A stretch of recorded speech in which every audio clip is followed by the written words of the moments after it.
wa watendaji wa mashirika ya umma pamoja na wajumbe wa bodi za wakurugenzi wa mashirika ya umma watapatikana kwa njia ya ushindani, njia ambayo ni ya wazi ya ushindani.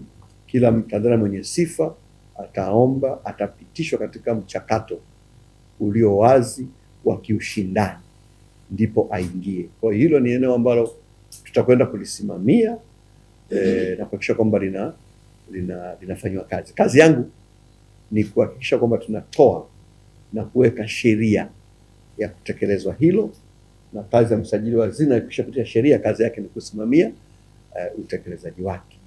Lengo langu ni kuona kwamba haya yanakamilika kabla ya tarehe 1 mwezi wa 7 mwaka 2026, kwa sababu mashirika ya umma haya na ofisi ya msajili wa hazina ni nyenzo muhimu sana ya kutekeleza dira ya taifa ya maendeleo ambayo utekelezaji wake unaanza tarehe 1 mwezi wa 7. Kwa mambo yote haya lazima yawe in place.